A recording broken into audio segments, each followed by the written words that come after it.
La terre fut retournée comme une peau.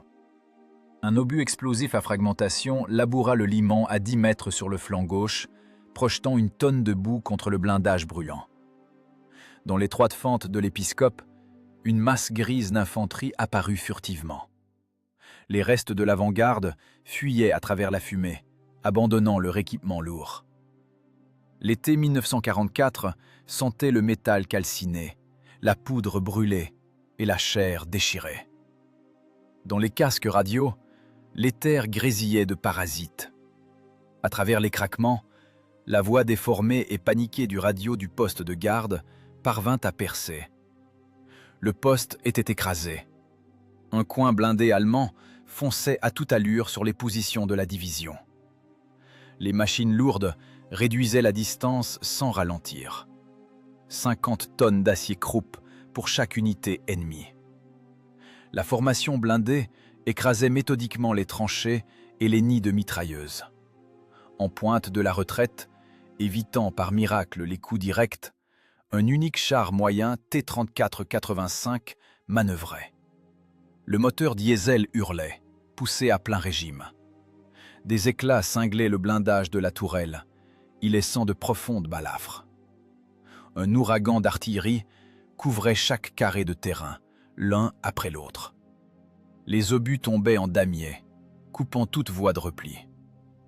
À l'intérieur de la boîte d'acier, l'air était irrespirable. Une puanteur de gasoil, d'huile brûlée et de sueur aigre prenait à la gorge. Le jeune lieutenant, fraîchement sorti de l'école d'officier, agrippait de ses doigts blanchis par la tension l'anneau de la coupole de commandement. Son visage était gris, maculé de suie, ses yeux vitreux. Le schéma tactique réglementaire du combat de mouvement s'était consumé avec la première ligne de défense. La peur lui nouait la gorge. Dans les écouteurs de l'interphone, son cri suraigu et brisé retentit. « Pilote, halte! Demi-tour! Face à eux! Chargez un perforant !» L'ordre signifiait une mort certaine. Un combat frontal contre des blindés lourds en terrain découvert était un suicide tactique. 100 mm de blindage frontal pour les mastodontes allemands contre les 45 mm de la machine soviétique, aucune chance. Une seconde d'hésitation garantissait la perforation et la détonation des munitions. À l'horizon, le tube d'un canon ennemi tressaillit. L'éclair jaune et pourpre du départ de coups déchira la fumée. Céric, le pilote, ne répondit pas. Ses mains, crispées sur les leviers de direction, agirent plus vite que sa raison. L'instinct de survie des steppes lui électrisa les nerfs. Sa main droite tira brusquement le levier vers lui, tandis que son pied gauche écrasait la pédale d'accélérateur contre le plancher d'acier. Le diesel 12 cylindres rugit, crachant un nuage de fumée bleuâtre. Les 32 tonnes de métal soviétique pivotèrent brusquement vers la droite, enfonçant leurs larges chenilles dans le sol meuble.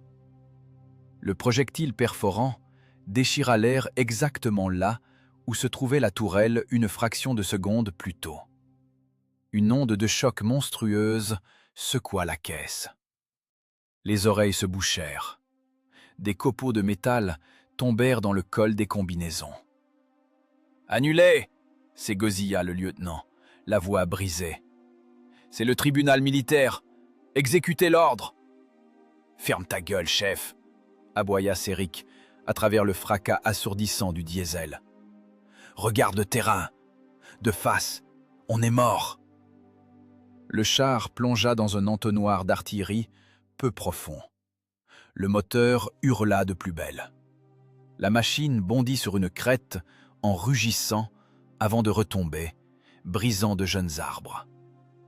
La faible pression au sol du T-34 lui permettait de progresser dans la boue visqueuse et labourée, là où les engins allemands risquaient de s'embourber définitivement. Il fallait en profiter immédiatement. La vitesse, c'était la vie. Une manœuvre saccadée était la seule chance de survivre à cet assaut. Dans le triplex de Céric, le monde se résumait à une étroite bande de champs dévastés. La terre tremblait. Une vibration brutale traversait les semelles minces de ses bottes et résonnait douloureusement dans sa colonne vertébrale. Le moteur hurlait à la limite de la surchauffe. Sous les patins des chenilles, des mottes d'herbe et de terre noire volaient, obstruant les fentes de vision. À droite, un autre but explosa dans un fracas assourdissant. Des éclats brûlants criblèrent la plaque de blindage de la caisse comme de la mitraille. Le char fit une embardée. Céric lança la machine dans un zigzag serré, brisant sa trajectoire. Avancer en ligne droite sous un feu ajusté équivalait à une exécution. Il connaissait les habitudes de l'ennemi. La tourelle d'un char lourd allemand pivotait trop lentement. Il fallait briser leur visée, sortir de la ligne de feu, rompre la distance par bonds successifs. À l'arrière, un cliquetis lourd et rythmé s'intensifiait. Les Allemands progressaient d'un pas assuré, leurs longs tubes pointés droit devant, choisissant leur cible. Dans la tourelle, le lieutenant tournait frénétiquement son périscope, inhalant une fumée de poudre âcre. « Ils arrivent! 5 unités! Droit devant !» Sa voix vira à l'hystérie. Le tireur restait muet, le front collé à s'en faire mal contre l'appui en caoutchouc du viseur. Le pourvoyeur se figea, un obus perforant de 16 kilos entre les mains, oscillant sur le plancher instable, s'efforçant de garder l'équilibre à chaque choc de la caisse contre le sol. Céric ne regardait pas en arrière. Il lisait le relief. Chaque ravin, chaque pli de terrain s'imprimait dans son cerveau. La steppe nue ne pardonne pas les erreurs. Ici, ce n'était pas la steppe, mais il y avait des collines et de profonds vallons. Devant, à travers la fumée, se dessinait une pente douce couverte de broussailles. Une contrepente. L'abri idéal pour défiler la caisse. À nouveau, un cri paniqué dans les écouteurs. « Freine! Tire à l'arrêt !» Céric jura entre ses dents. S'arrêter maintenant, c'était signer une tombe commune pour les 4. Le tireur ennemi avait déjà pris sa correction. La distance fondait trop vite. Relâchement brutal des gaz. Levier gauche tiré à fond. La traction disparut. La chenille gauche se bloqua net. La droite, dans un rugissement, fit pivoter la lourde machine sur place, soulevant une haute gerbe de boue collante. Le char tourna brusquement à 90 degrés, présentant son flanc derrière la carcasse fumante d'un canon automoteur détruit. Une seconde plus tard, un obus perforant de 88 mm frappa le blindage du métal mort dans un sifflement hideux, éventrant la casemate. Les éclats jaillirent en un éventail incandescent, tambourinant sourdement contre l'arrière du T-34. Céric écrasa l'embrayage dur, engageant la vitesse dans un craquement. La machine piqua lourdement du nez et s'élança vers le vallon salvateur. Mais le rythme du moteur se brisa soudainement. Le moteur s'étouffa. Le régime commença à chuter vertigineusement. Une odeur âcre d'isolant brûlé frappa les narines. L'aiguille de température du liquide de refroidissement grimpa inexorablement vers la zone rouge.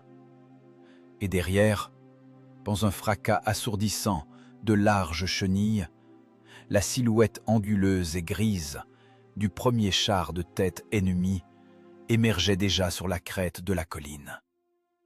Son long canon commença à s'abaisser lentement, prenant dans son réticule la machine soviétique qui perdait de la vitesse. L'aiguille du tachymètre tressaillit et retomba. Le moteur râla, crachant une épaisse fumée bleuâtre directement dans le compartiment de combat à travers les fentes de la cloison moteur.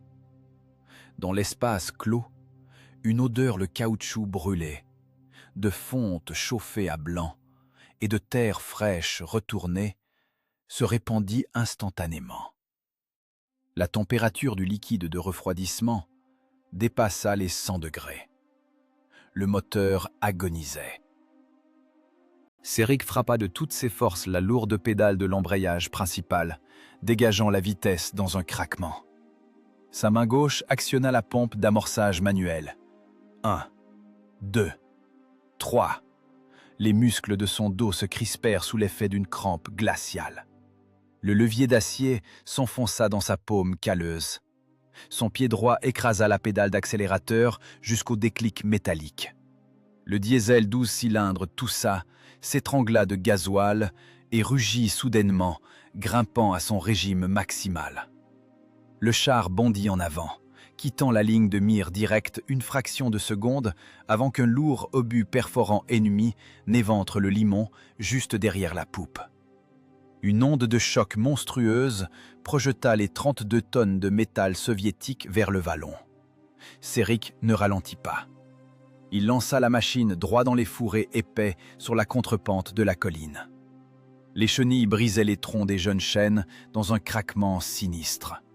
Les branches griffaient le blindage frontal avec un sifflement, arrachant la peinture verte jusqu'au métal nu.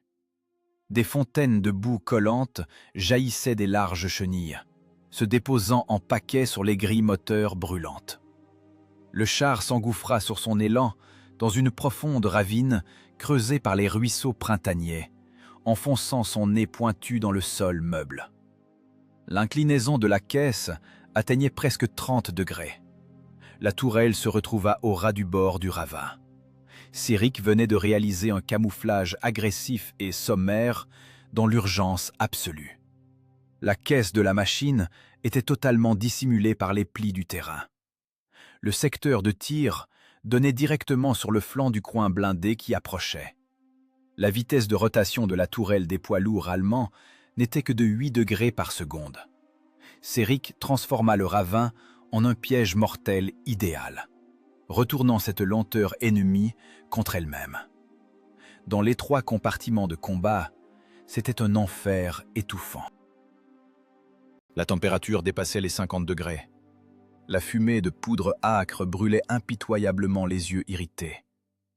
Le minuscule ventilateur sur le toit de la tourelle brassait impuissamment l'air brûlant, saturé de vapeur de gasoil et de l'odeur lourde des corps en sueur. Le jeune lieutenant se cognait l'épaule contre la culasse massive du canon, happant l'air par bouffées saccadées. Son visage pâle était couvert de taches grises de boue. Le tireur, un élève officier d'hier, agrippait les volants des mécanismes de pointage. Ses doigts tremblaient si fort que les poignées d'acier battaient une mesure rapide.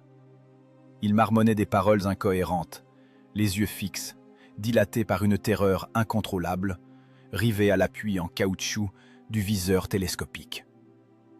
La panique est plus contagieuse que le typhus. Elle paralyse les muscles, détruit les instincts et consume l'oxygène plus vite qu'une flamme nue. Céric lâcha les leviers de direction. Il se tourna dans son siège étroit, rabattit le dossier rigide et se projeta brusquement en arrière dans la pénombre de la tourelle. Sa main lourde, gantée de cuir gras, cingla l'épaule du tireur d'un coup sec. Le coup fut bref, pesant, dégrisant. Le garçon sursauta, cognant douloureusement son casque contre la paroi d'acier, et regarda le pilote avec égarement. « Respire !» lâcha Céric d'une voix rauque. « Respire par le nez, ferme ta boîte, regarde dans le viseur. » Le commandant tenta de crier quelque chose d'hystérique, mais Céric l'interrompit sans hausser le ton, d'une manière telle que ses mots tranchèrent le ronronnement du moteur tournant au ralenti. « Chargez un perforant. Tourelle à 11 heures. On ne bouge plus. Attendez mon signal. » Le claquement de la culasse à coin résonna de manière assourdissante. L'obus de 16 kilos glissa dans la chambre avec un grincement. Le mécanisme se verrouilla hermétiquement. Le char se figea. Seul un tremblement léger et continu parcourait la caisse blindée. Le diesel tournait rond, prêt à arracher la masse de plusieurs tonnes à tout instant. Céric ferma les yeux une seconde. Il écoutait le métal. Son père, un vieux gardien de haras des steppes, lui avait appris « Ne brise pas une bête sauvage par la force. Ressens son rythme. Fais corps avec elle. Le fer n'est pas un cheval, mais la loi est la même. » La machine soviétique était désormais un ressort d'acier comprimé, un prédateur vivant, tapi dans les hautes herbes avant le bond mortel. Céric sentait la vibration de chaque cylindre, la tension extrême des chenilles, prêtes à mordre le sol. Il avait fusionné avec le char, s'était dissous dans l'odeur du fer surchauffé. Dans cette matrice métallique étroite, il n'y avait plus de place pour la peur animale. Il ne restait que la mécanique sèche et impitoyable du combat à venir. La terre commença à vibrer, d'abord faiblement, par un léger frisson désagréable dans les semelles des bottes. Puis, la vibration s'intensifia brutalement, se transformant en un grondement sourd qui prenait aux tripes. Des centaines de tonnes d'acier croupe approchaient. Les chenilles ennemies broyaient impitoyablement la terre sèche en une poussière fine. Le cliquetis des larges patins devenait plus fort à chaque seconde. Les Allemands progressaient en ligne déployée serrée, absolument convaincus de leur invulnérabilité frontale. Ils ne cherchaient pas d'embuscade dans les petits vallons, ils se contentaient d'écraser par la masse. Dans l'étroit périscope du commandant, des silhouettes carrées et grises apparurent. Les tourelles des chars lourds oscillaient au rythme des irrégularités du terrain. Les longs tubes des canons balayaient aveuglément l'horizon enfumé. « Ils arrivent », murmura le tireur, les lèvres sèches. Ses mains ne tremblaient plus. Ses doigts blanchis s'étaient crispés sur les détentes. La peur avait disparu. Il ne restait que la sueur froide qui lui inondait les yeux et le réticule noir du viseur dans lequel s'insérait inexorablement le flanc anguleux de la machine de tête. Le char s'était définitivement fondu dans le relief. L'embuscade était devenue une corde tendue à l'extrême. Les secondes s'étirèrent en heures longues et éprouvantes. Le fracas des chenilles remplissait tout l'espace du compartiment de combat, expulsant des poumons le peu d'oxygène restant. La terre tremblait. La distance fondait à vue d'œil. 800 mètres, 700.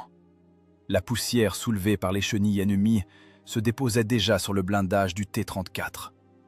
Les Allemands avançaient à découvert, présentant leur flanc pour un tir direct idéal.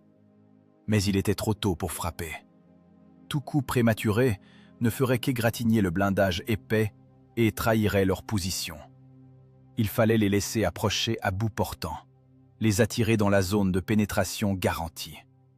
Céric serra les leviers à s'en briser les phalanges. Un silence de plomb, moite, s'installa dans l'habitacle, seulement rompu par le fracas monstrueux qui approchait. Le prédateur attendait sa seule et unique chance. De derrière la crête couverte de broussailles, la première carcasse grise surgit. Le blindage frontal massif franchit le parapet de terre, broyant les troncs de pin déracinés dans un craquement sec. Une deuxième machine suivit, puis une troisième. Le coin blindé allemand s'engageait lourdement dans la dépression. Le fracas de dizaines de larges chenilles se transforma en un mur de sons monolithiques. Ce grondement sourd pressait physiquement les tympans, chassant toute pensée. Le grincement du métal contre les pierres couvrait même le ronronnement régulier du diesel soviétique. L'ennemi progressait d'un pas dense et assuré. Les longs tubes de leurs pièces lourdes pointaient droit devant. Les Allemands débouchaient dans la plaine, se préparant à achever méthodiquement l'infanterie soviétique en retraite. Aucun d'eux ne regardait vers le ravin broussailleux. Les équipages croyaient en l'épaisseur impénétrable de leur acier et en leur puissance de feu écrasante. Le pas lourd du blindage Krupp ébranlait le limon. Chaque vibration de la terre se transmettait par les barres de torsion de la machine tapit directement dans les colonnes vertébrales tendues de l'équipage. À l'intérieur de l'étroite boîte d'acier brûlante, le temps s'était figé comme de la résine épaisse. L'air aurait pu se couper au couteau. L'odeur étouffante du gasoil se mêlait irrémédiablement à la sueur âcre et à la graisse d'armement. Le jeune lieutenant ouvrait grand la bouche, happant les restes d'oxygène viciés. Sa main gantée serra convulsivement l'alternat de l'interphone. La panique recommençait à lui ronger l'esprit. L'instinct animal exigeait une action immédiate. Fuir ou tirer. « Feu !» siffla le chef de char, sans détacher ses yeux irrités de la masse de métal gris dans l'étroite fente du triplex. « Ouvre le feu !» Céric, sans se retourner, agrippa le genou du lieutenant d'une poigne de fer. Les doigts rudes du pilote se serrèrent comme un étau, provoquant une douleur vive. Ce choc physique brutal dégrisa instantanément le commandant, chassant l'hystérie de son crâne en ébullition. « La ferme !» lâcha Céric sourdement. « La ferme et attends. Ils vont présenter le flanc. C'est là qu'on frappe. » Le sang-froid de l'équipage oscillait au bord de la rupture. Le tireur était collé, le front humide, à l'appui en caoutchouc du viseur télescopique. Dans le réticule noir, la tourelle anguleuse du char lourd de tête oscillait doucement. Le chef de char ennemi dépassait jusqu'à la poitrine de sa coupole, observant calmement l'horizon aux jumelles. La distance diminuait avec une fatalité impitoyable. 500 mètres. Les énormes machines étaient trop serrées. Le risque de manquer était minimal, mais le blindage frontal résisterait. Il était catégoriquement interdit de frapper maintenant. Seulement dans le flanc, seulement à coup sûr. 400 mètres. Les chenilles ennemies projetaient derrière elles de lourdes mottes de terre noire. Le fracas des moteurs puissants fusionna en un rugissement basse fréquence qui résonnait comme une douleur sourde dans la cage thoracique. Une grosse goutte de sueur salée perla du front du tireur, lui brûlant l'œil. Il cligna des yeux, n'osant retirer sa main du volant de pointage. Le revêtement en cuir du siège grinça. Le pourvoyeur se figea près de la culasse, en serrant de ses mains nues le métal froid de l'obus perforant. Sa respiration devint saccadée, rauque. Chaque seconde d'attente consumait les nerfs jusqu'à la racine. Céric écoutait les cycles des moteurs ennemis. Il ressentait physiquement comment les carcasses de plusieurs tonnes brisaient la géométrie du champ. La capacité de perforation du canon soviétique de 85 mm ne garantissait la destruction qu'à bout portant ou avec un angle d'incidence idéal. Il fallait un coup porté exactement à angle droit, dans la plaque de blindage mince, juste au-dessus des galets de roulement. 300 mètres. Soudain, la machine de tête tressaillit et ralentit brusquement. Les larges chenilles s'arrêtèrent dans un grincement, soulevant un nuage de poussière. Tout le coin blindé se figea. La tourelle du char lourd tressaillit. Le moteur électrique de pointage émit un sifflement aigu et le long tube muni d'un frein de bouche massif commença à pivoter lentement, inexorablement, vers la droite, directement vers le ravin broussailleux où se cachait l'embuscade. Un silence de mort, vibrant, s'installa dans l'habitacle soviétique. Le cœur du tireur rata un battement. Si le commandant allemand remarquait une cassure anormale dans les buissons ou un reflet accidentel, c'était la mort instantanée. 88 mm d'acier Krupp transpercerait le blindage soviétique de part en part. Céric rentra instinctivement la tête dans les épaules. Ses doigts blanchirent sur les leviers. Si l'ennemi tirait le premier, il n'aurait plus le temps de s'échapper. La tourelle ennemie continuait de ramper. La gueule noire de l'énorme canon les regardait fixement. 3 longues secondes d'une terreur absolue, paralysante. Une sueur froide coula le long du cou sale du lieutenant. Le tube de la pièce ennemie tressaillit vers le haut, se figea un instant et repartit vers la gauche, revenant sur son axe initial. Le commandant allemand inspectait simplement son secteur. Les machines firent à nouveau cliqueter leurs chenilles et bondirent en avant, reprenant rapidement leur vitesse. Elles commencèrent à effectuer un léger virage selon le relief, présentant leurs flancs gris vulnérables. Le piège se refermait. 200 mètres. 150. Le mur d'acier remplissait tout le champ de vision du viseur. Le tireur voyait chaque rivet sur les jupes latérales. L'angle était idéal. Les flancs blindés se présentaient exactement à 90 degrés par rapport au char caché. On ne pouvait plus attendre. Le moindre mouvement de la caisse adverse changerait l'angle, et l'obus s'envolerait dans un ricochet inutile. « Cible de tête, sous la tourelle !» expira le lieutenant d'une voix rauque. Sa gorge se serra dans un spasme violent. « Feu !» Le tireur écrasa la pédale de tir avec une force surhumaine. Le percuteur frappa brutalement l'amorce. Le compartiment de combat explosa dans un fracas primordial. 85 mm de rage jaillirent du tube dans un sifflement strident. Un recul brutal frappa la caisse. La machine de plusieurs tonnes recula brusquement, s'enfonçant dans le fond meuble du ravin. La culasse massive recula dans un fracas, éjectant la douille percutée. Le laiton brûlant s'écrasa sur le plancher métallique, remplissant instantanément l'espace étroit d'un gaz de poudre gris-jaune et âcre. La fumée fit immédiatement pleurer les yeux. Le pourvoyeur esquiva le recul de la culasse, saisissant aussitôt un nouvel obus perforant dans un grognement. Le noyau de tungstène franchit la distance en une fraction de seconde. Il frappa exactement sous la tourelle du mastodonte allemand. L'énergie cinétique broya l'acier, défonçant le flanc dans un craquement sourd et écœurant de métal déchiré. Le projectile transperça le blindage et pénétra à l'intérieur du compartiment de combat ennemi, balayant tout sur son passage. Un instant plus tard, la soute à munitions détonna. Une explosion interne monstrueuse déchira la machine de tête. L'énorme tourelle carrée, pesant plusieurs tonnes, s'arracha de son chemin de roulement dans un grincement atroce et s'envola dans les airs sur une haute fontaine de flammes aveuglante.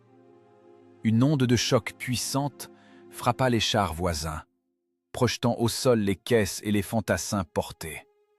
Des morceaux de métal chauffés à blanc retombèrent en une pluie lourde.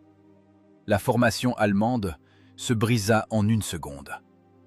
L'ordre de marche impeccable vola en éclats dans un chaos panique. La machine suivant le leader écrasa ses freins pour tenter d'éviter la carcasse en flammes. Le troisième char fit une embardée, présentant sa poupe vulnérable. Le coup de flanc foudroyant paralysa totalement l'ennemi. Il ne comprenait pas d'où venait la mort. Le brasier éclaira le vallon. « Perforant !» hurla le pourvoyeur, engouffrant d'un coup sec le nouvel obus dans la culasse. Le choc métallique couvrit le sifflement dans les oreilles. Le bloc de culasse se referma. « On est repéré !» aboya Céric, couvrant le vrombissement des flammes. « On décroche! Accrochez-vous, je dégage !» Le pilote tira de toutes ses forces le levier droit et écrasa la pédale d'accélérateur. Le diesel rugit à s'en rompre les pistons. Le char bondit hors du ravin, laissant derrière lui un épais nuage de fumée bleuâtre. La partie de cache-cache était finie. La sarabande mortelle commençait. L'embuscade était démasquée. La carcasse embrasée du char de tête allemand déchirait la pénombre du vallon d'une lumière orange vive. L'explosion avait balayé le camouflage. L'ennemi calcula instantanément la provenance du coup. Les longs tubes des chars lourds rescapés tressaillirent de concert. Les moteurs électriques de pointage se mirent à hurler. Les tourelles carrées de l'adversaire rampèrent dans un grincement vers la colline. Elles s'alignaient sur l'épaisse fumée d'échappement du diesel soviétique. 88 mm d'acier Krupp cherchaient leur cible. La distance était réduite au minimum. L'obus franchirait cet espace en un clin d'œil. Čerik écrasa la pédale d'accélérateur jusqu'au déclic métallique. Le moteur 12 cylindres s'étrangla de gasoil avant de rugir de façon assourdissante. Le pilote tira brusquement le levier gauche, bloquant la chenille. 32 tonnes de blindage soviétique pivotèrent brutalement sur place, brisant les jeunes chaînes. Le char bondit hors de son abri. Exactement un instant plus tard, un projectile perforant éventra le limon au fond du ravin. Une onde de choc monstrueuse frappa l'arrière de la machine en fuite. Des tonnes de terre volèrent en éclats. Des éclats cinglèrent la plaque de blindage avec un sifflement, tranchant les rivets. La menace de destruction s'était transformée en une poursuite directe. Le rythme saccadé de la manœuvre commença. Rester sur une trajectoire fixe signifiait devenir une tombe commune. Čerik menait la machine à l'aveugle, s'orientant aux éclairs des tirs. Levier droit, levier gauche, embrayage, frein. La machine zigzaguait brutalement entre les arbres, manquant de décheniller dans les virages serrés. Dans l'habitacle étroit, flottait une odeur âcre de friction brûlante. La fumée envahissait les fentes de vision. Le pilote travaillait à l'instinct pur. Les leviers durs lui battaient les bras. La peau de ses paumes éclata sous la tension surhumaine. Le sang se mêla au cambouis, glissant sur les poignées d'acier. Il ne sentait pas la douleur, seulement le retour brutal du métal et la vibration de la terre. À droite, surgissant d'un épais mur de broussailles, la carcasse anguleuse d'un colosse ennemi déboula. Le tireur allemand prit une courte correction. Dans un hurlement écœurant, l'obus lourd passa juste au-dessus de la tourelle du T-34. L'air se densifia sous le choc cinétique. Le projectile faucha les cimes denses des pins, déclenchant une pluie de débris de bois qui s'abattit lourdement sur la plage moteur brûlante. D'un coup sec, Čerik écrasa les freins des deux pieds. Le char de plusieurs tonnes piqua du nez, tandis que les chenilles mordaient la terre noire dans un crissement strident. Arrêt d'urgence. 3 secondes pile, pas une de plus. Déjà, l'ennemi actionnait ses volants de pointage pour ramener le canon dans l'axe. « Cible droit devant !» Le cri éraillé du chef de char perça les grésillements de l'interphone. « Feu !» expira le tireur. Le canon de 85 mm rugit, crachant une longue langue de flammes. Un recul monstrueux ébranla le compartiment de combat. La culasse massive recula dans un fracas métallique, éjectant la douille de laiton fumante. Manqué. L'obus à tête tronquée arracha une gerbe d'étincelles blanches sur le glacis incliné de l'Allemand avant de ricocher dans un sifflement immonde. L'acier n'avait pas percé l'acier. « Ricochet, perforant !» hurla le pourvoyeur. Il saisit un obus de 16 kilos et, d'un geste brusque, l'enfourna dans la chambre brûlante. Le bloc de culasse se referma d'un claquement sec. Les gaz de poudre jaunâtre brûlèrent les poumons de l'équipage. Čerik n'attendit pas que le canon ennemi soit ajusté. Les 3 secondes étaient écoulées. La tourelle allemande commençait à peine à abaisser son tube pour l'estocade. Le pilote braqua les leviers en lâchant d'embrayage. Dans un rugissement, le char bondit, s'enfonçant dans le sous-bois épais. L'obus ennemi frappa le vide, pulvérisant une souche derrière eux. Le carrousel de la mort prenait de la vitesse. La machine soviétique abattait son seul atout, la mobilité. Sa faible pression au sol permettait au T-34 de glisser sur la boue, là où les monstres lourds allemands s'enlisaient jusqu'au moyeu. Séric lançait le char dans une large courbe, s'engouffrant dans l'angle mort de l'adversaire. Le diesel hurlait aux limites de la surchauffe. Les aiguilles du tableau de bord s'affolaient dans les zones rouges. L'espace clos de la cabine s'était transformé en un four brûlant. L'odeur de caoutchouc calciné prenait à la gorge. Chaque inspiration était en râle. Une couche épaisse de boue avait maculé les épiscopes. Nouvelle accélération, embardée à gauche. Passage derrière la carcasse fumante d'un transport de troupes blindées détruit.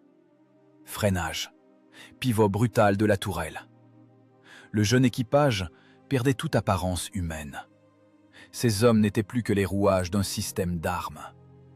La panique s'était consumée.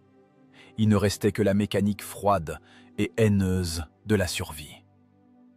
Le lieutenant vociférait des coordonnées, le visage en sang collé à son appareil de vision. Le tireur piégeait les silhouettes grises dans son réticule tremblant.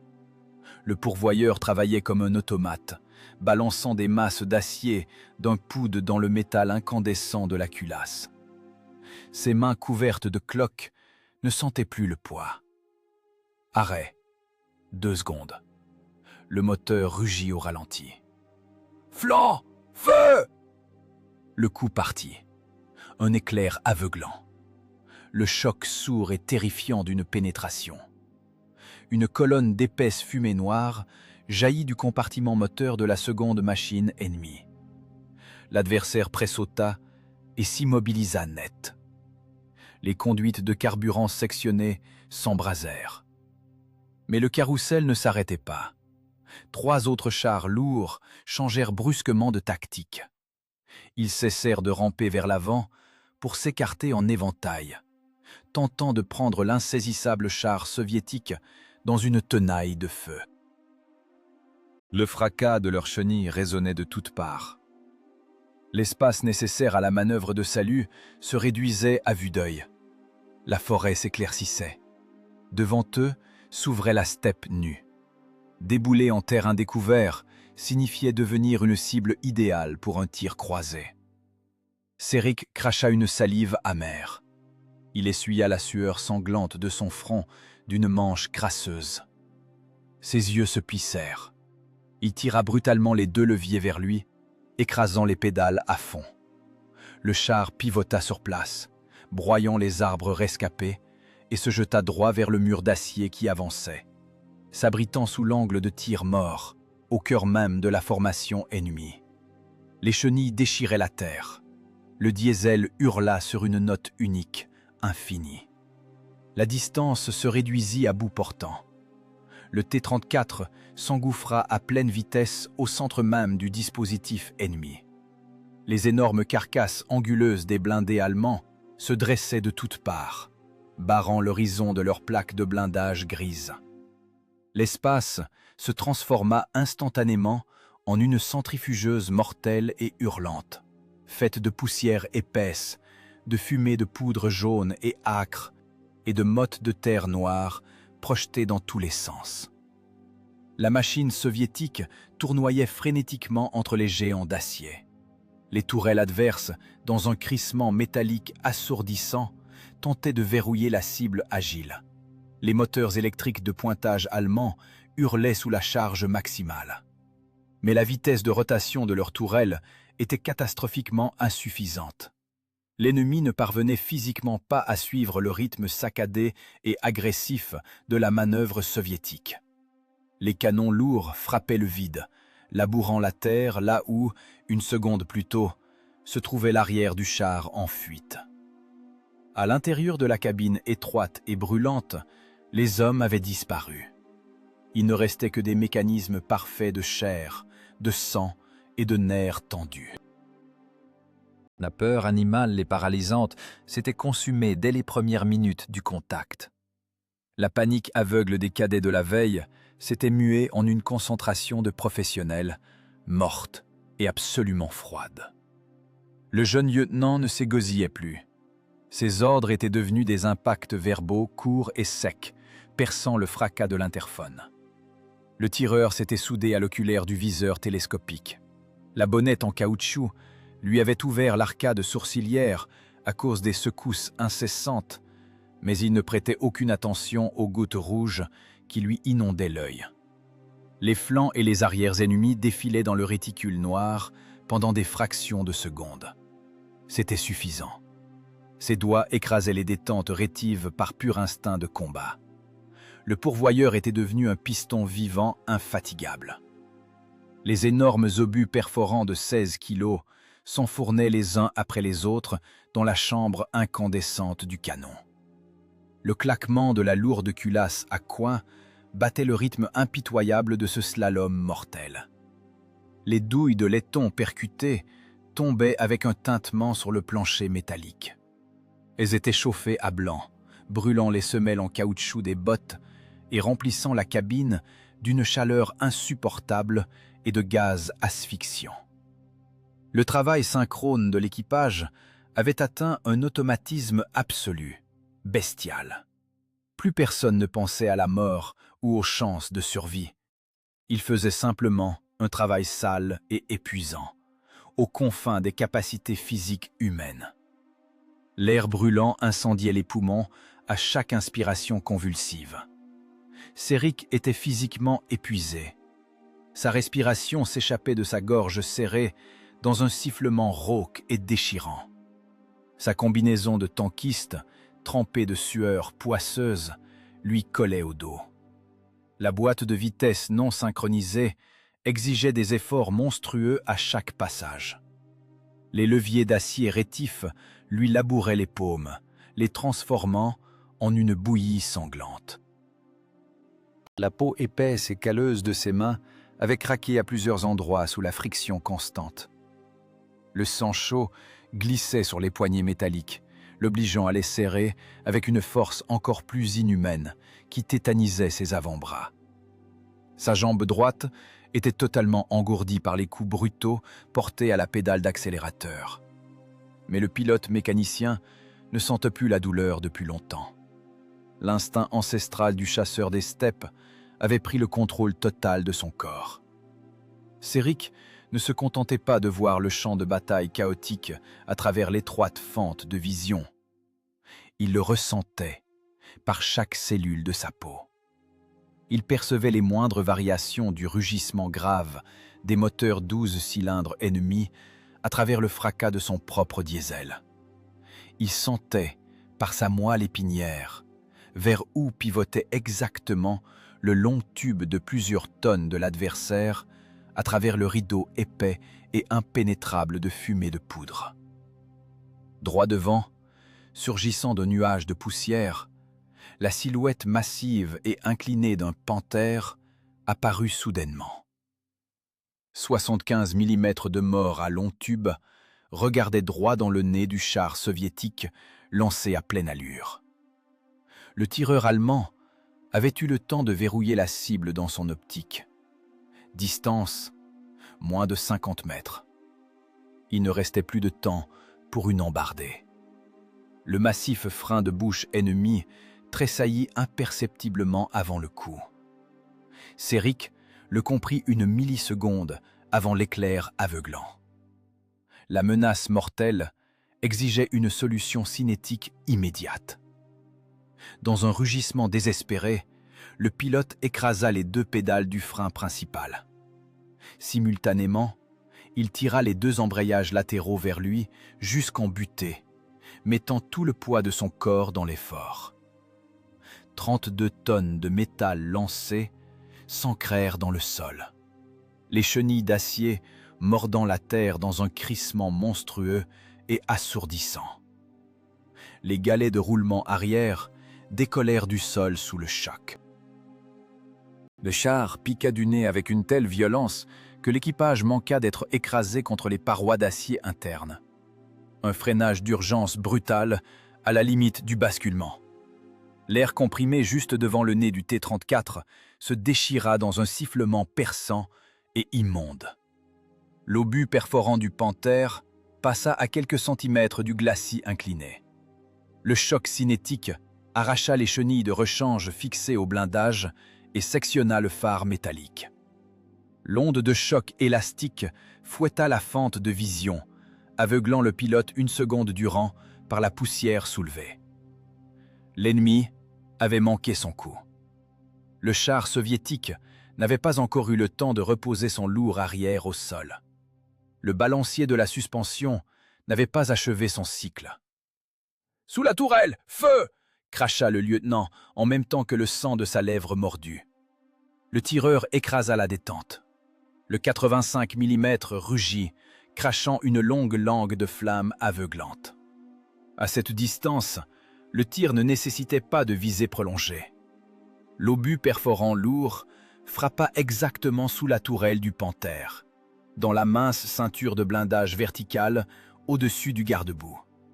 Le choc cinétique pulvérisa l'acier croupe. Une explosion monstrueuse à l'intérieur de la machine ennemie arracha les lourds écoutilles du chef de char. Une gerbe d'étincelles, de feu et d'épaisses fumées noires jaillit de toutes les fentes technologiques du char allemand. La seconde machine lourde se transforma en un cercueil d'acier flamboyant. La dynamique des esquives à la limite de la rupture portait ses fruits sanglants. La bataille se gagnait à coups de callosité arrachée et de réflexes purs. Mais le fracas des chenilles étrangères derrière eux ne faiblissait pas. La danse macabre continuait. Le coin blindé allemand se brisa. La logique de fer de l'acier Krupp connut une défaillance catastrophique sous les coups d'une tactique de mouvement. 3 machines de combat lourdes s'étaient transformées en bûchers funéraires flamboyants au fond d'un vallon labouré de cratères. Une fumée noire et huileuse montait vers le ciel gris, bouchant totalement l'horizon. De la carcasse déchirée de la première machine touchée s'échappa dans un souffle sourd et écœurant une nouvelle gerbe de flammes aveuglantes. Les restes des munitions venaient de détonner. La lourde tourelle anguleuse, arrachée de son chemin de roulement par la pression interne monstrueuse, gisait de travers à une dizaine de mètres de l'épave fumante. Son long tube, pourvu de son massif frein de bouche, pointait désormais inutilement vers la terre, retournée par les explosions. À l'intérieur des cercueils d'acier, le câblage fondait dans un sifflement immonde.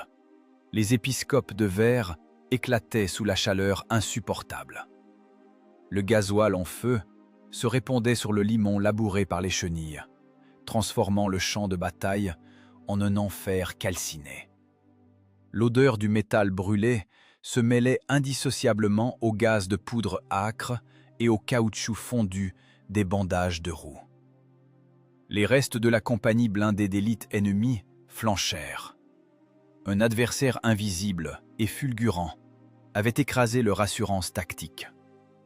Les équipages allemands survivants ne comprenaient pas ce qui venait de se passer. Dans leurs optiques de visée, à travers le mur épais de poussière et de fumée, ne volaient que de la boue et des gerbes d'étincelles dues au ricochet. Ils étaient absolument convaincus d'être tombés dans une embuscade de feu massive et bien préparée. Selon leurs calculs, plusieurs dizaines de tubes les tenaillaient dans cette forêt maudite. La panique, froide et visqueuse, perça le blindage le plus épais. Les énormes machines grises, tirant à l'aveugle dans toutes les directions, commencèrent à reculer précipitamment. Leurs lourdes et larges chenilles broyaient les arbres abattus dans un fracas métallique, cédant les mètres de terre conquis. Des obus de 88 mm déchiraient au hasard les cimes des pins, laissant dans l'air d'épaisses traînées blanchâtres. Les Allemands rompaient la distance, brisant leur formation, sauvant le matériel rescapé de spectres invisibles. D'un nuage épais d'échappements bleuâtres, un char soviétique T-34-85 rampa jusqu'à la lisière de la forêt. Son moteur diesel 12 cylindres tournait avec un râle lourd et déchirant. Un cylindre avait manifestement lâché. D'une durite percée, du liquide de refroidissement bouillant crachotait sur la plage arrière brûlante, s'évaporant instantanément en une épaisse vapeur blanche. La machine franchissait lourdement les cratères profonds, laissant derrière elle des ornières déchiquetées dans la terre noire. Le char ressemblait à un prédateur blessé, mais mortellement dangereux. Sur son blindage frontal incliné béaient des sillons profonds, brillants de métal frais, causés par des éclats et des impacts directs de mitrailleuses lourdes. Le garde-boue gauche avait été arraché. Le coffre à outils métallique droit avait été sectionné par le choc cinétique d'un obus. Toute la tourelle était couverte d'une épaisse couche de suie noire, de boue collante et de copeaux de bois. Mais aucune pénétration n'avait traversé la coque. 32 tonnes d'acier soviétique avaient survécu à cet examen de survie monstrueux grâce à un mouvement perpétuel. Au fond du vallon, fumaient les cercueils d'acier ennemis, lourdeaux et morts. L'épaisseur excessive de leur blindage était devenue leur propre piège mortel. Et sur la crête de la colline, pulsait de chaleur le vainqueur couvert de suie. Une machine vivante, respirant le feu. Du tube de 85 mm s'échappait encore une mince fumée transparente. Le métal du canon était si brûlant qu'il incendiait l'air alentour. La tension du combat ne retombait pas une seconde. La mort flottait encore dans l'air, prête à frapper. La tourelle du char soviétique pivotait lentement, avec le grincement sinistre de son moteur électrique, suivant les silhouettes ennemies en retraite. Le réticule noir du viseur télescopique restait collé au blindage arrière du dernier poids lourd. À l'intérieur du compartiment de combat régnait un silence assourdissant, seulement rompu par la toux pénible du moteur endommagé. L'équipage ne fêtait rien. Le jeune chef de char serrait l'alternat de son interphone, les yeux injectés de sang, fixés sur son périscope. Le tireur ne décollait pas son visage ensanglanté de la bonnette en caoutchouc. Le pourvoyeur s'était figé, un nouvel obus perforant d'un pouls entre ses mains noircies. La culasse du canon restait ouverte. Céric agrippait les leviers de direction comme si sa vie en dépendait. Ses muscles étaient pétrifiés. À tout moment, les Allemands en retraite pouvaient réaliser leur erreur fatale. Si un seul chef de char ennemi comprenait qu'il n'avait été étrillé que par un seul char moyen, il s'arrêterait. Il ferait pivoter leur tourelle. Et alors, les obus perforants finiraient le travail. L'aiguille de la température d'huile était dans la zone rouge. À chaque seconde, le diesel en surchauffe pouvait serrer net, transformant la machine en une cible immobile. Céric jouait doucement avec la pédale d'embrayage, maintenant le régime à la limite de la rupture. « Distance 1000 mètres », rapporta sèchement le tireur, avalant le sang salé de sa lèvre fendue. « Il passe derrière la colline. »« Gardez la visée », expira le chef de char. Ils attendaient. Les tubes étaient chauffés à blanc. Le moindre regard fortuit d'un tireur ennemi pouvait les renvoyer dans l'enfer hurlant du combat rapproché. Le moteur toussa une dernière fois, crachant un nuage bleuâtre de gaz brûlé. D'un coup sec de la paume, Céric coupa l'arrivée de carburant. Le cœur à 12 cylindres de la machine soviétique s'arrêta. La vibration qui, ces dernières heures, remplaçait le pouls de l'équipage, traversant les corps des talons jusqu'aux vertèbres cervicales, s'interrompit brusquement. La boîte d'acier de plusieurs tonnes s'immobilisa. Le silence tomba. Il n'apporta pas le soulagement escompté. Ce silence bourdonnant, cotonneux et épais, frappa les oreilles plus violemment qu'un impact direct d'obus perforants. Les tympans, assourdis par le rugissement viscéral et continu du diesel à plein régime, par le crissement des pierres broyées par les chenilles et par le fracas monstrueux de leur propre canon de 85 mm, éclataient maintenant sous un sifflement aigu à haute fréquence. La sidération de l'espace pesait sur les crânes. Le char restait immobile au bord de la lisière labourée de cratères profonds. Le contre-coup physiologique frappa les systèmes nerveux instantanément. L'adrénaline, qui maintenait les corps dans un état de tension musculaire extrême et bestiale, commença à refluer rapidement.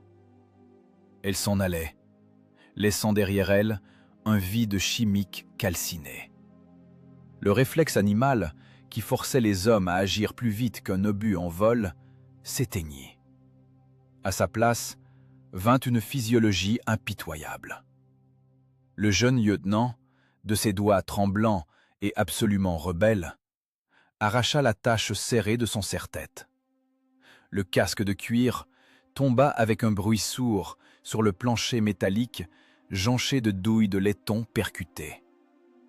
Le chef de char aspira convulsivement l'air confiné et surchauffé de la cabine. Son visage, couvert d'une épaisse couche de suie de poudre noire, de cambouis gras et de sueur, prit soudain une teinte grisâtre, cadavérique.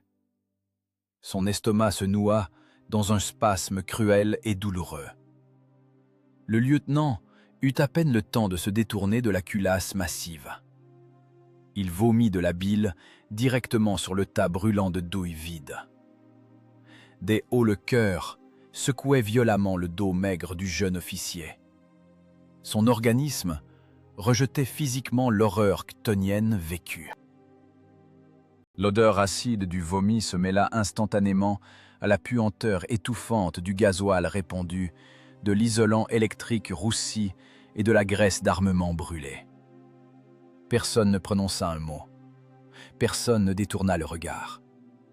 Dans cet utérus d'acier, étroit et puant la mort, il n'y avait pas de place pour la pudeur réglementaire. C'était la réaction normale, brutale, du corps humain face à la proximité extrême de la chair déchirée et du fer volant. Les cadets naïfs de la veille s'étaient éteints là-bas, au fond du vallon. Les carcasses flamboyantes des poids lourds allemands avaient à jamais calciné leurs illusions et leur jeunesse.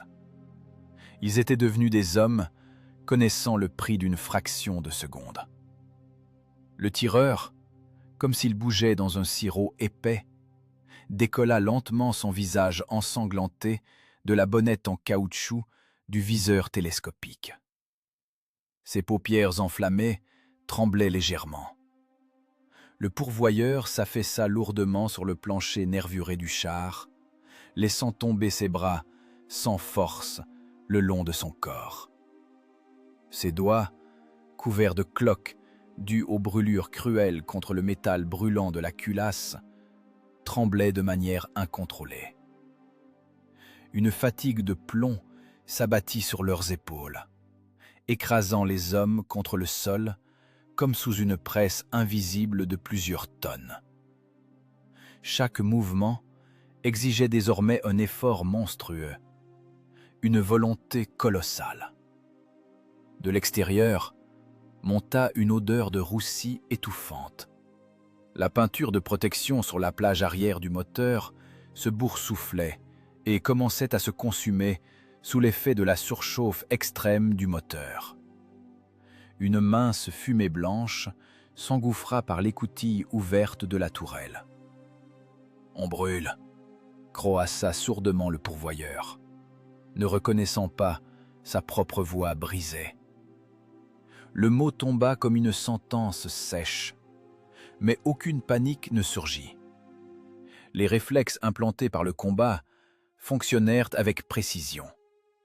L'équipage, surmontant la douleur dans les articulations, se laissa tomber sur le blindage.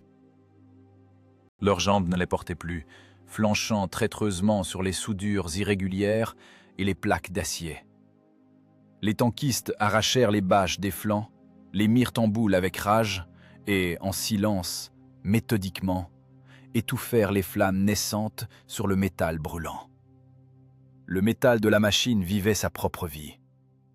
En refroidissant, le blindage épais émettait des claquements forts et secs, semblables à des coups de pistolet. La tension thermique retombait. Le char claquait, refroidissait, fumait par petites traînées bleues, mais continuait de vivre. Une fois le feu éteint, ils s'assirent, épuisés, sur la tourelle. 3 paires d'yeux se fixèrent avec un respect profond, absolu et muet sur l'écoutille ouverte du pilote mécanicien. De là, s'agrippant de ses mains écorchées au bord tranchant du blindage frontal, Céric s'extrayait avec peine. Son visage n'était plus qu'une croûte noire de poussière incrustée et d'huile moteur, où ne brillaient fiévreusement que des yeux étroits, enflammés par une tension extrême. Sa large poitrine se soulevait violemment, aspirant l'air dans un râle bruyant, saccadé et sifflant. Sa combinaison de tankiste, trempée de sueur, pendait sur son corps comme un sac lourd et sale. Céric se hissa sur le glacis incliné et appuya lourdement son dos contre le tube du canon. Il leva ses mains, les posant sur ses genoux. Les callosités épaisses et dures de ce descendant de gardien de troupeau des steppes avaient été arrachées jusqu'à la chair vive. Le sang avait séché en croûte sombre, presque noire, sur ses paumes. Ses tendons déchirés, ses plaies sanglantes et l'instinct animal de l'homme de la steppe venaient de surclasser l'acier parfait de chez Krupp. La foi aveugle en la technologie ennemie s'était brisée contre le réflexe millimétré du mécanicien soviétique. Le lieutenant essuya lentement ses lèvres avec la manche sale de sa combinaison. Le tremblement humiliant de ses genoux s'était un peu calmé. Il se glissa de nouveau dans l'écoutille et chercha l'alternat de la radio. L'éther grésillait toujours de décharges d'électricité statique, mais on n'entendait plus les cris de panique de l'avant-poste. « Premier, ici 05 !» La voix du lieutenant sonnait fêlée, absolument dénuée d'émotion, comme le claquement métallique et sec d'une tulasse. « Prenez rapport. Carré 42. Embuscade réussie. Percée stoppée. Je confirme la destruction de 3 unités blindées lourdes ennemies.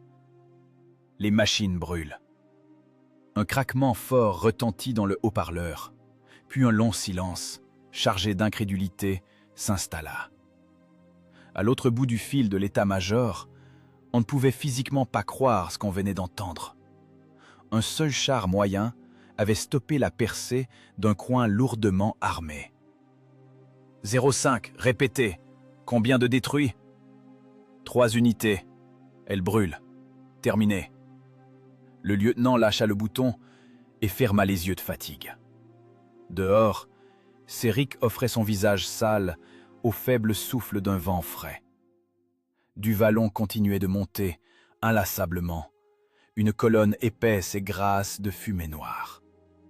Le silence bourdonnant devenait de plus en plus dense. La machine mutilée déboula sur les positions du bataillon, manquant d'écraser le parapet de la garde avancée. Le métal supplicié grimaçait dans un crissement atroce. Le garde-boue gauche, arraché, traînait au sol, arrachant des gerbes d'étincelles aux pierres. Le blindage frontal incliné était labouré de sillons profonds, laissés par des impacts directs d'éclats lourds. L'infanterie dans les tranchées s'écarta avec effroi devant ce char couvert de suie noire, qui semblait tout droit sorti des enfers. Le T-34 s'arrêta devant l'abri camouflé de l'état-major dans un brusque coup de nez. Le diesel 12 cylindres s'étouffa et se tut. Des écoutilles, s'agrippant au blindage brûlant de leurs doigts calcinés, les tankistes s'extrairent lourdement. Ils bougeaient avec maladresse, comme des mannequins contusionnés. La descente dans l'abri. L'air y était lourd, confiné, imprégné de l'odeur acide de la fumée de tabac bon marché, de la terre humide et des corps mal lavés. Une lampe à pétrole blafarde éclairait dans la pénombre le visage exténué du jeune lieutenant. Il se tenait au garde-à-vous devant une table de planches brutes. Ses genoux tremblaient encore traîtreusement. À ses côtés, Céric respirait avec peine. Le pilote mécanicien s'appuyait lourdement de l'épaule contre la paroi de rondin, laissant sur le bois brut les empreintes sanglantes et humides de ses paumes écorchées jusqu'à l'os. 2 hommes étaient attablés. Le chef de bataillon, un commandant massif, aux yeux rougis par le manque de sommeil, et un capitaine de la section spéciale, dans une vareuse d'une propreté impeccable. Le capitaine ne regardait pas les tankistes. Ses yeux fixes scrutaient une carte topographique détaillée étalée sur la table. « Répétez votre rapport, lieutenant !» La voix du commandant résonna sourdement, comme des coups de marteau de fer sur du bois. Sans émotion, rien que les faits bruts. Embuscade de tir dans le carré 42, articula le lieutenant d'une voix rauque. Il remuait avec peine sa langue desséchée. Combat frontal évité. Utilisation de la contrepente de la hauteur pour le camouflage. Nous avons laissé passer le coin blindé ennemi. Frappe directe sur le flanc. Je confirme la destruction de 3 engins lourds. Le reste des forces ennemies abattu en retraite précipitamment. Le poing du commandant s'abattit sur la table avec un fracas assourdissant. Le quart en aluminium tressauta, éclaboussant les documents de thé trouble. 3 engins lourds? Un seul char moyen? Vous avez perdu la tête, lieutenant! Le commandant explosa dans un cri agressif. Les veines de son cou se gonflèrent dangereusement. L'avant-poste a été réduit en poussière. La compagnie est restée sur le carreau. Et vous prétendez avoir arrêté seul une percée de chars? C'est de la panique. Des hallucinations dues à une commotion. Ou de la pure lâcheté. Vous avez fui vos positions, abandonnant l'infanterie sous les chenilles. Le capitaine de la section spéciale leva lentement les yeux de la carte. Son regard était absolument froid, scannant l'homme de part en part. L'abandon de ligne de combat sans ordre signifie le tribunal militaire immédiat, lieutenant, prononça l'officier de l'Osobnoï Oddel d'une voix basse mais distincte. Le peloton d'exécution devant les troupes. Comprenez-vous la gravité de vos paroles? Un seul canon court de calibre 85 mm contre le blindage frontal d'un coin allemand. Les mathématiques balistiques réglementaires excluent totalement un tel résultat. Vous mentez effrontément. Le lieutenant pâlit encore davantage. Il ouvrit la bouche pour protester, mais fut brutalement interrompu. Céric se décolla lourdement du mur. Le mécanicien fit un court pas en avant. Il ne chercha pas à se justifier. Silencieusement, il tendit ses mains mutilées par la rudesse des leviers.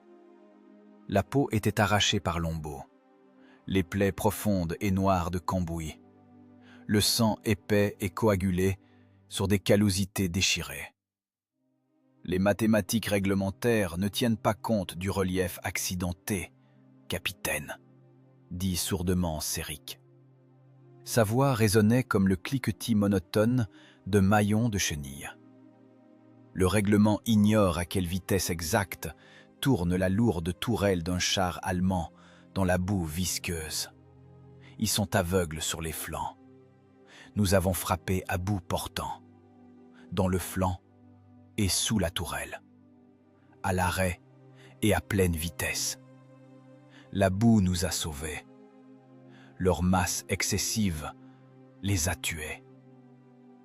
Un silence pesant s'installa dans l'étroit abri.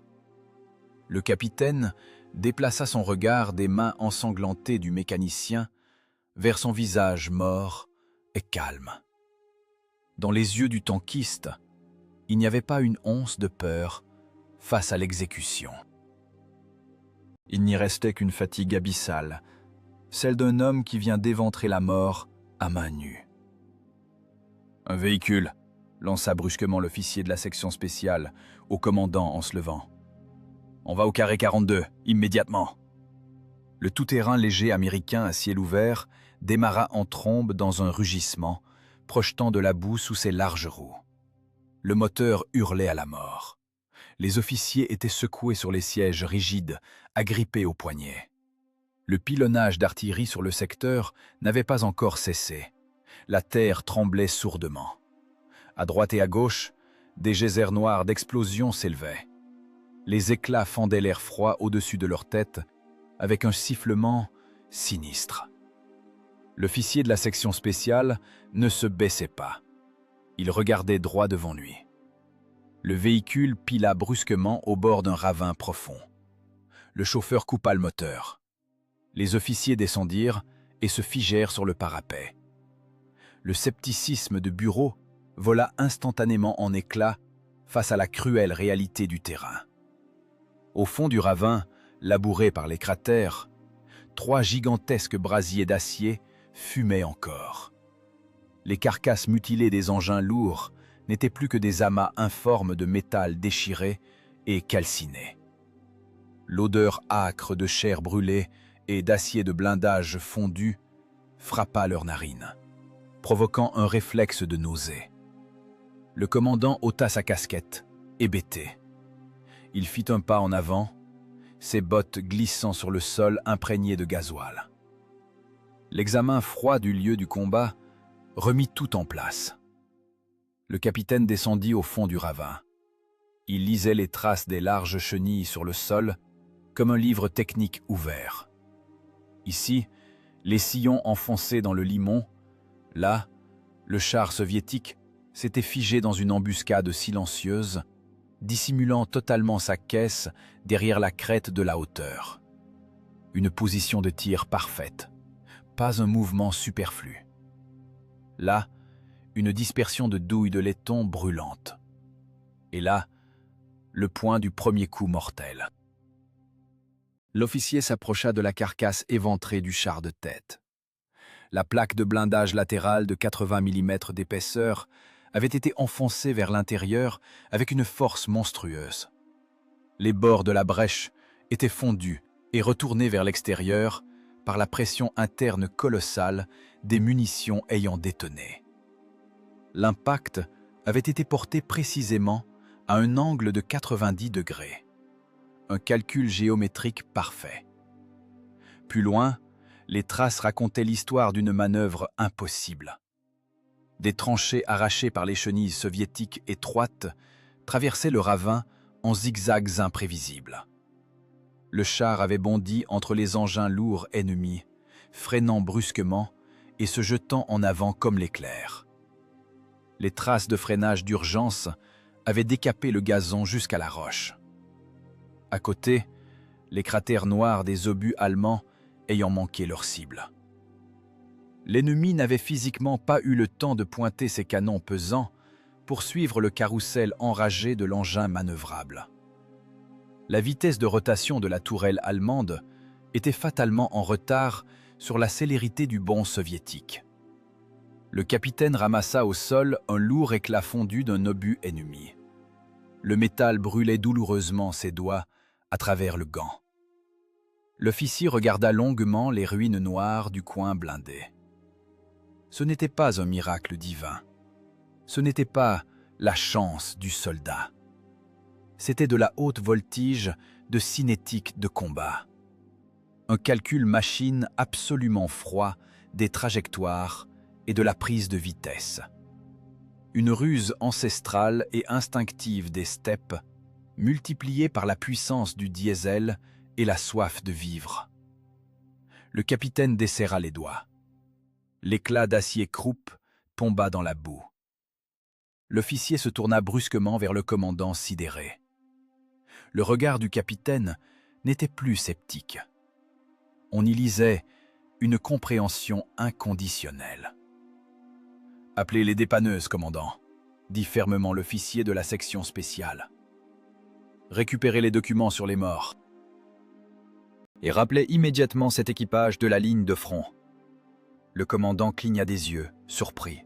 « À l'arrière, commandant !» trancha le capitaine. « Ils ne passeront pas en cour martiale.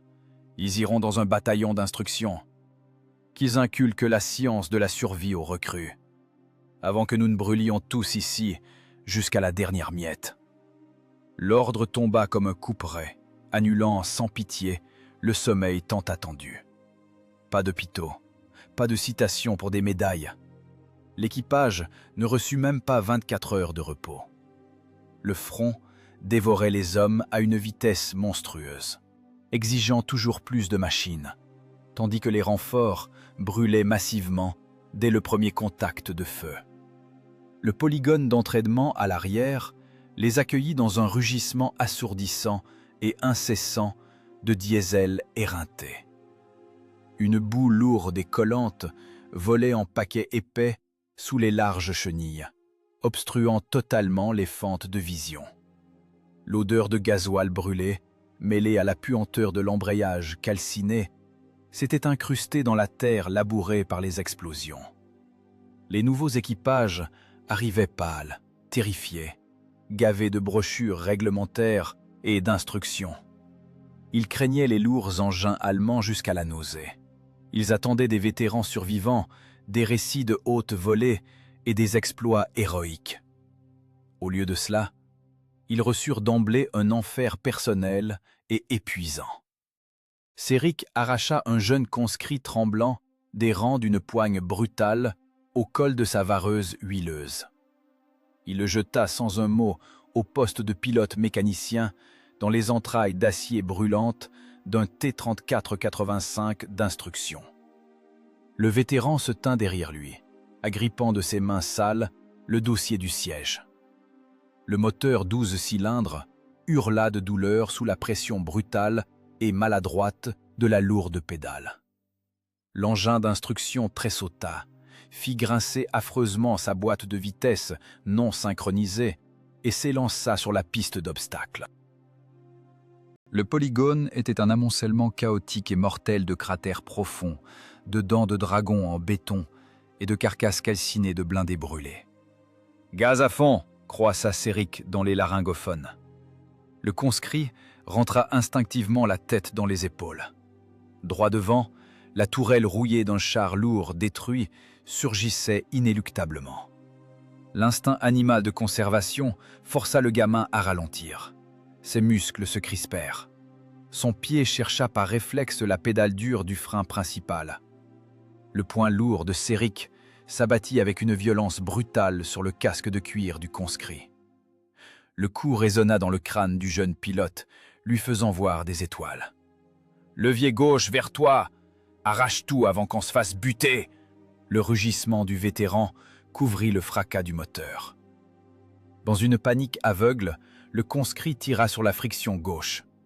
32 tonnes d'acier soviétique firent une embardée brutale, passant à quelques millimètres du blindage rouillé de l'obstacle. Le crissement du métal contre le métal fit jaillir une gerbe d'étincelles blanches aveuglantes. Le char de plusieurs tonnes manqua de décheniller, s'inclinant à un angle critique. Les galets de roulement quittèrent le sol. « Freine! Arrêt court! 3 secondes pile !» hurlait Céric, ne laissant pas au gamin un instant pour reprendre ses esprits. L'engin piqua brusquement du nez. Une fontaine de boue lourde recouvrit la plaque de blindage frontale inclinée. 3 longues secondes.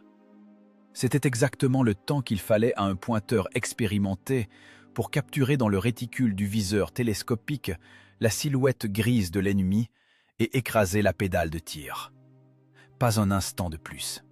Un retard signifiait la mort garantie par un obus perforant en retour. « Dégage! Ils vont nous découper !» Un nouveau coup impitoyable sur le casque. À nouveau une accélération brutale. À nouveau un bond dans l'angle mort. Céric expulsait d'eux méthodiquement et sans pitié les stupidités réglementaires. Ils brûlaient leur peur gluante de l'acier Krupp par une terreur encore plus forte, primitive, celle de son poing lourd et du rugissement incessant du diesel en surchauffe. L'instruction s'était transformée en un hachoir physique continu, épuisant, à la limite de la perte de connaissance. Le sommeil fut réduit à 3 misérables heures par jour. Les équipages tournaient sans arrêt. Les hommes s'effondraient d'épuisement total sur la terre humide, juste à côté des chenilles maculées de boue, vomissaient à cause du mal de mer permanent et des gaz de poudre âcres, puis retournaient dans les boîtes d'acier brûlantes de leurs machines. Les pointeurs s'écorchaient le visage jusqu'au sang contre les œilletons en caoutchouc rigide des viseurs. Céric les forçait à acquérir des cibles en contreplaqué à l'aveugle, en se fiant uniquement au bon cours et saccadé de l'engin de plusieurs tonnes. Les chargeurs balançaient des obus d'exercice de 16 kilos jusqu'à ce que leurs bras soient pris de crampes mortelles et insurmontables. Le fracas des lourdes culasses d'acier à coins se fondit en un bourdonnement monotone et obsédant. Arrêt, coup, éjection brutale de la douille vide, accélération, bond dans le sous-bois épais. Si le pointeur tardait, ne serait-ce qu'une seconde, Céric frappait le pilote à l'épaule, le forçant à arracher immédiatement le char de sa position. L'obus d'exercice partait inutilement dans le décor. L'équipage recevait une nouvelle corvée de nettoyage du canon brûlant et une nuit blanche. Aucune pitié réglementaire, aucun assouplissement. La survie dans un combat de chars manœuvriers ne tolérait catégoriquement aucun sentimentalisme. L'héroïsme se forgeait ici exclusivement par les ampoules crevées, la sueur salée et les hématomes noirs sur les épaules. Soudain, le moteur de la machine d'instruction s'étouffa et cala juste devant la position d'un ennemi fictif. Le jeune pilote mécanicien paniqua, tirant frénétiquement sur les leviers rigides dans un désordre absolu. L'interphone du char se remplit de son râle saccadé et animal. Céric se pencha brusquement par-dessus le siège. Sa main, d'une prise d'acier impitoyable, se referma sur le cou frêle du garçon, comprimant fermement les artères carotides. « Démarre !» dit le fils des steppes d'une voix extrêmement basse, mais qui glaça instantanément le sang. « Démarre, ou tu vas brûler vif, ici même. L'ennemi est là. Il a déjà fait son pointage. Tu as exactement 2 secondes avant l'impact. » La peur d'une mort imminente, instillée par la voix calme et glaciale du vétéran, se révéla plus forte que la panique paralysante. Dans un cri de désespoir, le conscrit écrasa la pédale dure. Sa main gauche actionna la pompe manuelle. Embrayage sec. Le diesel toussa péniblement, cracha une colonne de fumée noire et rugit de façon assourdissante. L'engin s'arracha brusquement un instant infime avant le tir fictif à bout portant. Céric lâcha le cou du garçon. À cet instant précis, un autre professionnel de sang-froid venait de naître dans la cabine. Les semaines se confondaient en un tapis roulant sans fin, sale et insupportablement bruyant. La routine de la survie s'avéra bien plus terrible que le combat lui-même. Elle épuisait les nerfs, broyait physiquement les hommes, les transformant en pièces biologiques parfaites pour les leviers lourds et les viseurs précis. Les jeunes visages noircissaient sous la suie incrustée et le manque de sommeil chronique. Leurs yeux prenaient cette expression froide, absolument vitreuse, qui distinguait toujours ceux qui s'étaient habitués à voir la mort dans le réticule de l'optique. Ils apprenaient à ne pas réfléchir. Ils apprenaient à réagir exclusivement au niveau des réflexes inconditionnés. Une lueur aperçue tirait immédiatement la friction vers soi. Le bruit de la culasse lâchait l'embrayage. Changement de position, frappé juste sous la tourelle. Le rythme cruel de la manœuvre s'imprimait à jamais dans leur moelle épinière, remplaçant pour toujours l'instinct de conservation par une cinétique agressive et incessante. Le résultat de ce bris psychologique impitoyable, se manifesta sous la forme de rapports d'état-major laconiques. La courbe des pertes dans les bataillons de chars de renfort chuta brutalement. Les statistiques, impassibles et mathématiquement froides, enregistraient l'absolument impossible. Les bleus ne brûlaient plus massivement dès les premiers accrochages frontaux. Ils ne se figeaient plus dans les espaces découverts exposés aux tirs. Ils cessaient de présenter leurs flancs minces aux longs canons ennemis. Les machines soviétiques commençaient à danser avec assurance leur slalom mortel sur la ligne de front, esquivant les lourds obus perforants et portant des coups de poignard foudroyants dans les zones vulnérables des poids lourds. Céric se tenait silencieusement au bord du polygone, essuyant mécaniquement ses mains noires de mazout avec un morceau de chiffon sale. Un autre T-34 passa devant lui dans un rugissement furieux et assourdissant. L'engin freina brusquement, piquant du nez profondément dans le limon. Le canon aboya sourdement. Une cible en contreplaqué, arborant une croix, vola instantanément en éclats sous un impact direct. Le char s'arracha aussitôt, se dissimulant habilement derrière un haut remblai de terre, sans attendre que la poussière ne retombe. Pas une seconde de retard. Un rythme parfait et saccadé. L'exploit s'était transformé en un travail de routine lourd, calibré au millimètre près. Printemps 1945. La capitale ennemie était devenue un piège de béton hérissé de canons. Les rues étroites de Berlin étaient encombrées de briques brisées, de planchers effondrés et de métal tordu. À chaque carrefour stratégique, enterrés profondément jusqu'à la tourelle, des engins blindés lourds attendaient en embuscade. Depuis les trous sombres des caves profondes et les fenêtres des greniers, les tubes noirs des Panzerfaust fixaient le dos des assaillants. Une progression rectiligne et réglementaire sur ces avenues signifiait l'incinération immédiate de colonnes entières de chars. Les combats urbains dictaient leurs conditions les plus cruelles et sanglantes. Mais les armées de chars soviétiques n'étaient plus ces cibles aveugles et pataudes du début de la guerre. Elles apportaient dans les rues de la ville dévastée un tout autre rythme. À travers le rideau épais et opaque de poussière de ciment et de fumée de poudre âcre, un char moyen T-34-85 surgit dans un rugissement assourdissant et forcé. Ses larges chenilles broyaient les vieux pavés dans un crissement sinistre, faisant jaillir des gerbes d'étincelles blanches. L'engin ne suivait pas une trajectoire droite prévisible. Il se déplaçait par bonds extrêmement agressifs et saccadés, se jetant brusquement d'un tas de gravats à un autre. Derrière les leviers de commande en acier rigide se tenait un très jeune garçon. Mais ses mains travaillaient avec la précision de machines absolument froides d'un vétéran.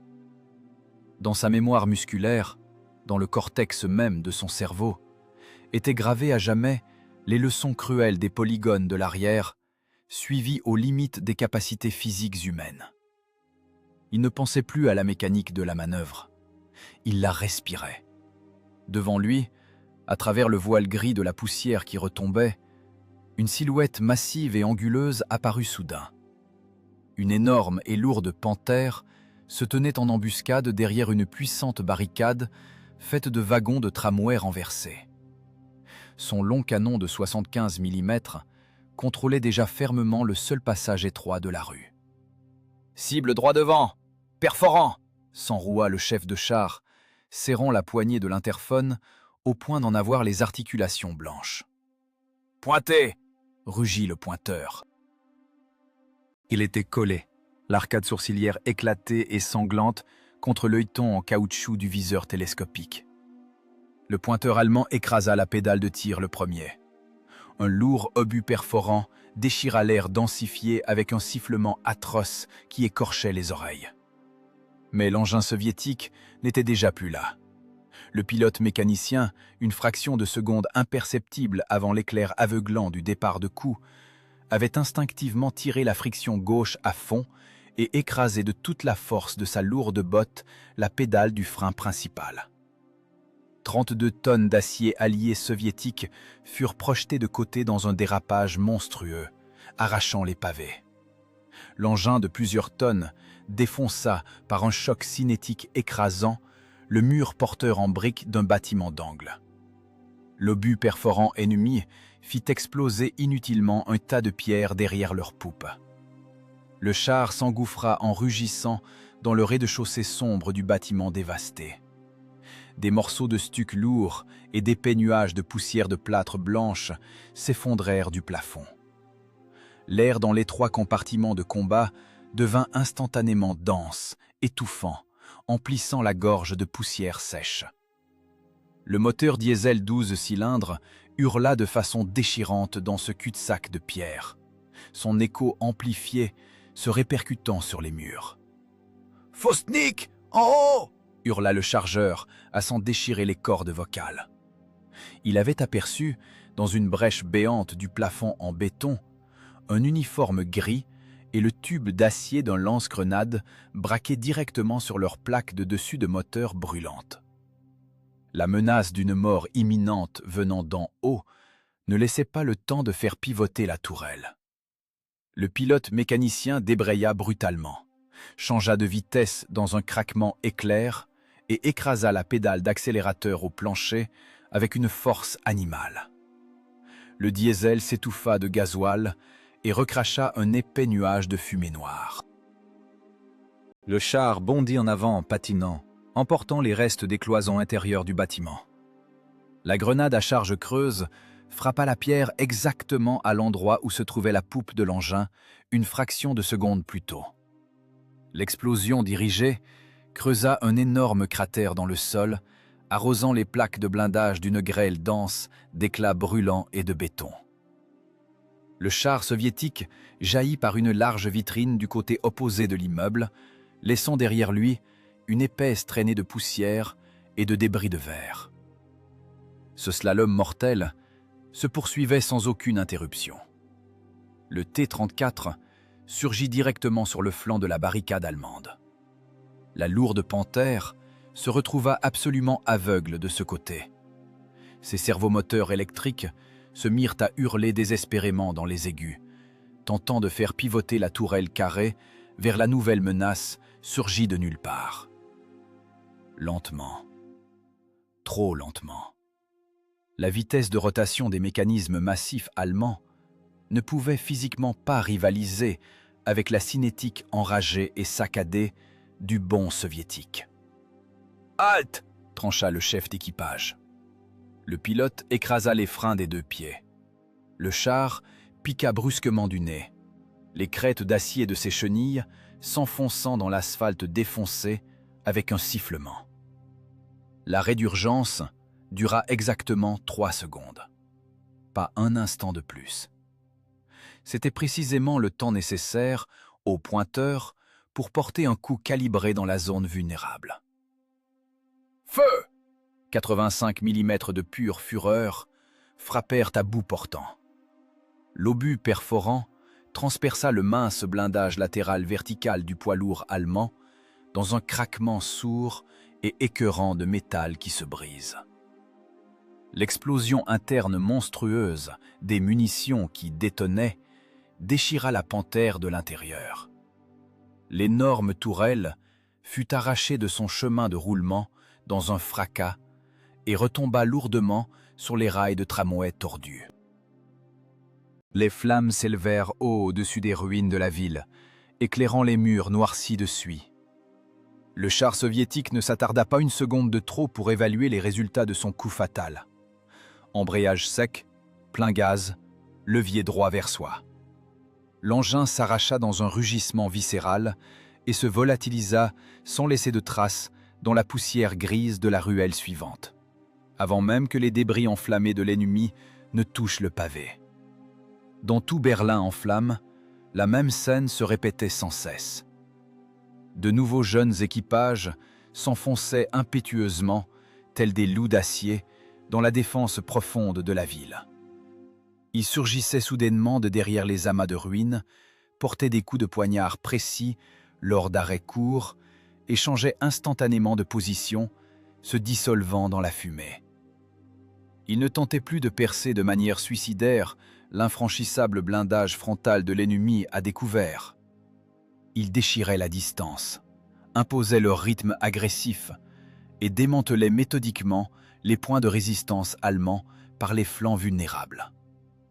L'expérience du front, faite d'embuscades de steppes et d'un rythme saccadé, permanent et imprévisible, était devenue l'instinct de base et incontestable de toute une armée de chars. Dans les cabines étroites, insupportablement chaudes, puant le brûlé, le sang versé et le gasoil, siégeaient des hommes dont les mains étaient couvertes de cicatrices noires et calleuses dues au levier d'acier rigide.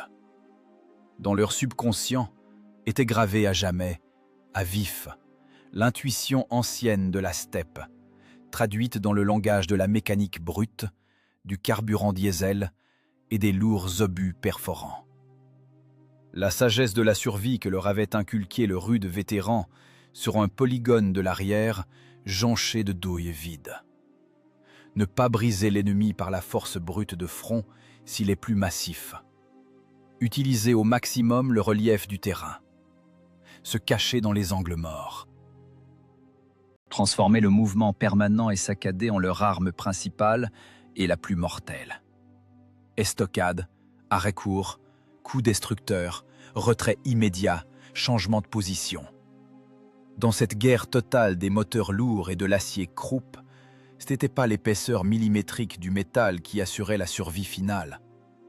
N'importe quel blindage, aussi épais soit-il, finissait tôt ou tard par être percé par un projectile cinétique plus lourd. Ce qui survivait, c'étaient les tendons déchirés jusqu'au sang, le réflexe animal et la concentration absolue, véritablement froide, d'un homme ayant totalement fusionné avec sa machine de combat. L'esprit humain, cuirassé dans l'acier soviétique manœuvrable, triomphait méthodiquement, impitoyablement et sans appel du fer mort et pâteau. Dans l'air vibrant des explosions d'artillerie incessantes de la ville printanière dévastée, un seul sentiment dévorant pulsait. Un sentiment primitif, irrésistible, de vitesse. La vitesse qui brise l'échine de l'ennemi.